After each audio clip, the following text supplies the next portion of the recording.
No tegelikult ei ole see mitte üks raas tavaline, et keset päeva küla vahel hundikari ringi jalutab, kuid just täpselt nii möödunud nädalal siinsamas Vastsemõisa poe juures inimesed hundikarja nägid. Ei, pigem see ei ole normaalne, et ju neil on ikka kõht tühi, sest mets on tühi, põllud on tühjad, kitse pole, jänest vähe, et midagi nad sööma peavad, et eks nad kompostihunnikuid käivad kraapimas ja eks neil on ka meel kurbi, et kuskilt on süüa vaja. Et. Minul hunt vastu tuleb, siis mina ei ehmata, aga tavainimesed on hoopis teises olukorras ja nemad tõenäoliselt kardavad, et näiteks juhtum Vastemõisas, kus müüja pidi hommikul tööle tulema ja helistas, et ta ei saa tööle tulla, sest ta nägi 4 hunti ja tema tööle ei tule. Soomaal on Võsavillemid käinud veisekarja murdmas vaata juba, et pea iga nädalaselt. Jah, võib nii öelda küll, et oleme siin ametlikus hundi pealinnas ja eelmine nädalavahetus murti siin 5 veist. Kokku on murtud 96 veist ja nendest see suvi 19. Kaua te niimoodi veisid jõuate kasvatada huntidele söögiks? No hetkel veel nagu loobumise mõtted ei ole, et eks näis, et see olukord on lihtsalt vaja kontrolli alla saada, see, mis siin praegu on. No see on ikka tõenäoliselt ühe loomakasvataja jaoks ikka paras peavalu. Ei, on küll, et stressi on ikka päris palju see tekitanud, magamata öid ja pinget. Mitte ainult veised ei lange huntide kihvade vahele, vaid ka koerad.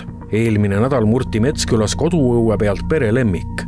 No ikka on inimesed hirmul, et ega meil siin ju, meie külast ju see siin praktiliselt ju alguse sai eelmine aasta ju, koos nüüd selle aastaga, ma arvan, siit on ju mingi 25 koera kindlasti läinud ümberkaudsete küladega, et see on ikka hull number, et see ei ole okei. Et selles mõttes ääretult kurb küll, et lihtsalt keset päeva nahaalselt minnakse koerte kallal, et see näitabki seda, et metsas süüa ei ole, huntide arvukus on nii suur, et nende arvukus tuleb lihtsalt reaalselt piirata. Seda meelt, et asi on kontrolli alt väljunud, on ka jahimehed. Praegust olukorda võib iseloomustada nii, et kõigi 3 suurkiskja arvukus on absoluutses maksimumis ja toidulaud on absoluutses miinimumis.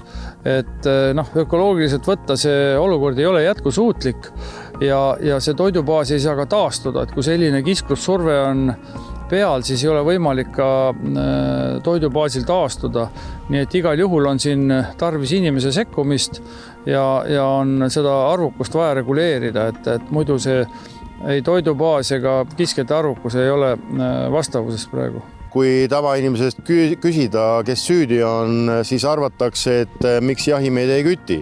Aga see on asja üks pool, et meie kütime nii palju, kui lubatakse ja kui üldse lubatakse.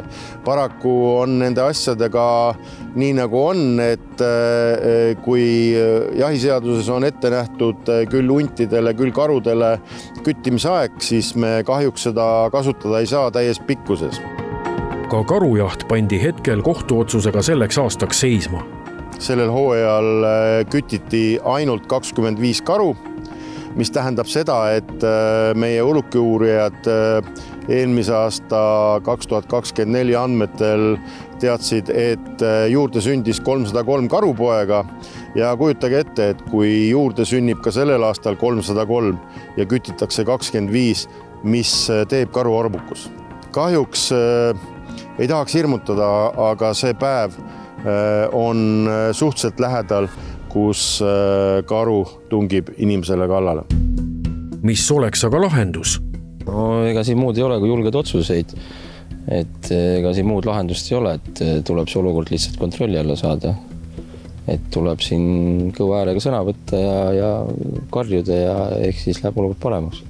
Et me teame, et on olnud ka teisi olukordasid, kus on olnud siis nii hundid söönud, lambad terved, veised terved, koerad terved, et lihtsalt see on see, kui nende arvukus on normaalne ja vastavuses toidubaasiga ja vastavuses elupaikade mahutavusega. Nii et tegelikult see on võimalik, ega siin muud ei olegi, kui tuleb järgida suurkiskjate ohjamiskava, hoida need arvukused selles piires, mis seal kavas on ette nähtud ja siis saavadki asjad korda.